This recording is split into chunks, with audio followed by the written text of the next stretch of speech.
Before we start off this video, I would just like to say, what I'm telling you does not 100% absolutely guarantee you platinum, but it will help you in your journey to getting platinum. If not, it can straight up give you platinum, because these are the things I have discovered and the tips I will give from a platinum player currently that have gotten me to platinum, because I've been stuck in the gold purgatory for as long as I can remember, but for the past couple of seasons I've hit platinum, and I'd like to share that knowledge today.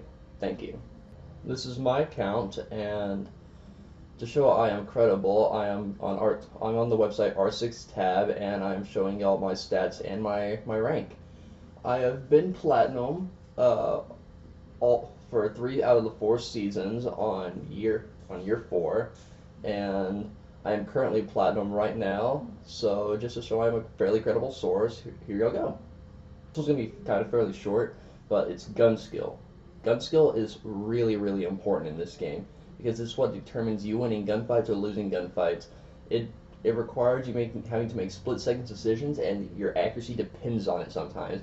Because if you turn around the corner and someone's already aiming, you got to be able to react. You got to react fast enough to get the kill or have them kill you. Crappy gun skill, I honestly advise going into T-Hunt and focusing on trying to just land headshots on the bots. That's a really good way of improving your accuracy or warming up before any ranked matches. On sensitivity, you want to play with the sensitivity that is high, yet you are comfortable with. Like, for example, I run a 30 vertical and 100 horizontal with a ADS of 35. I am comfortable with that. I'm very comfortable with that. I can compete against mouse and keyboard players, because gold, like high gold and platinum, is crawling with M&K players. They're pains to deal with, but I can deal with them because of my sensitivity and how used to it I am. I advise you do the same. I'm not saying if you play on 50 right now, 50 vertical, not vertical, 50 horizontal. I'm not saying go straight to 100. Work up in increments. Go from 50 to 75 and then to 100. Work in increments of 25. That's what I did, and it's very nice. It's gonna take some time to get used to, but once you get used to it, it'll pay off big time. You will reap the rewards of it. Now this right here is actually very, very important. Do not main any operators. Try to play as many operators as you possibly can, because if you play one operator for too long, and say if that operator gets banned in a ranked match, you're going to be operatorless. You'll not do as good with other operators that you don't play with, because you're constantly maining. Don't do that. You need to play what the job requires. In other words, say if y'all need to push garage on chalet, play thermiter Thatcher. Or if you need someone to smoke screen Monty, or if you want to play Monty to get the plant off and CCTV on bank, then play Monty or Capital. Or you can even play Glass. See, the thing is, you gotta play what the job requires. You can't play what you want to play. It's all about what the job requires. And plus, you can also earn more gun skill with those operators the more and more you use them. So try not to stick with one operator for too long. If you're having a hard time breaking the habit of maining, try and play clusters of operators. Like, switch around in groups maybe. Like on offense, say if you like running like the speed operators, try and play like Hibana. I'm trying to think if it was all 3 speed, Capital, Maverick, or is IQ 3 speed? I think she's 3 speed. I don't remember. But yes, try and play in clusters if you can't break the habit. So for this one, you want to play people in your skill range. You don't want to play people that are way better than you, because they'll either A, carry you, or B, you'll get matchmaked with someone. Or this basically pertains to people who have like a higher rank than you that are already in like platinum, like high up in platinum. You'll most likely matchmaking against people that are also better than you, and either A, the guy will have to carry the team, or B, he'll get stumped as well, or hell, y'all might even win if y'all get lucky. But play with people that are in your skill range, so you can build your way up to platinum and know where your skill falls, and then you'll figure out what you need to work on. Or if all else fails and you don't have anyone to play with, I know they said if you don't have friends, that would have been extremely messed up, but then solo queue. Try and invite the people that are in your lobby to the party. Not the enemy team though. Your team. You don't want to invite the enemies to the party. That'd just be weird. So yeah, invite your teammates to the party. Or if you're not a fan of that, just sit in a party by yourself, crank up that mic, and sound whore. Sound whoring is amazing when you solo queue. I cannot tell you how many times that has saved my life. It is amazing.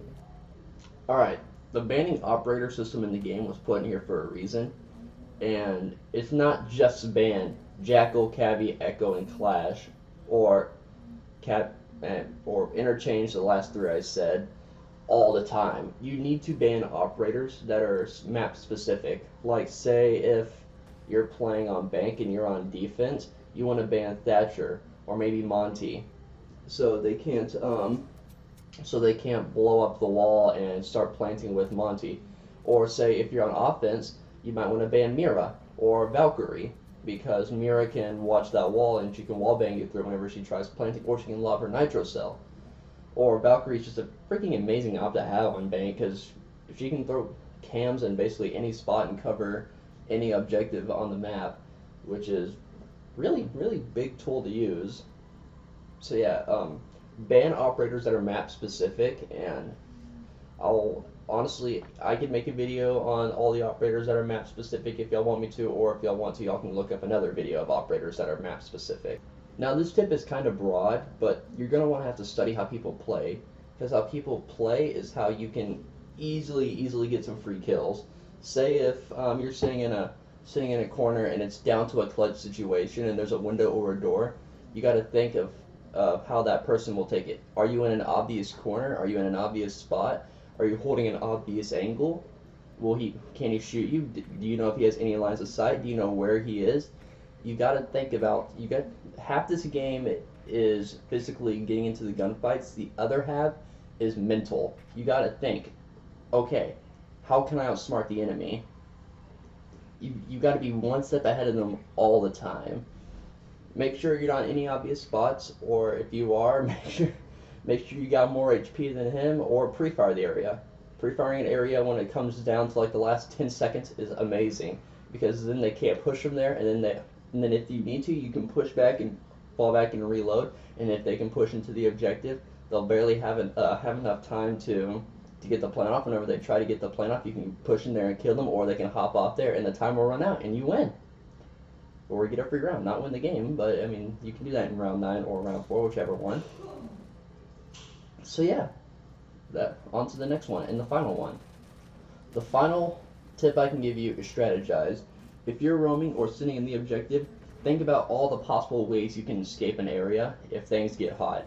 Because sitting there and fighting to the bitter end is far worse than being able to escape and fight another day.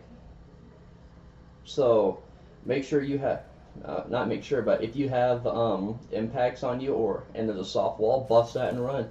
Or you want to think about which way is the enemy's attacking from. If the enemy's attacking from the east side, go west, or north or south.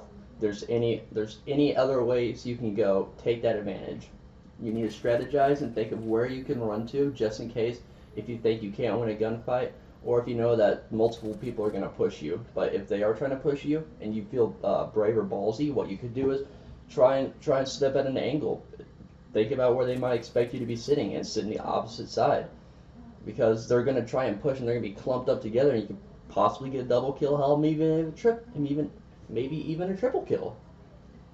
So yeah, thanks for watching today's video. I really hope these tips helped y'all, and I hope to see y'all in Plat soon. Also, good luck and have a nice day.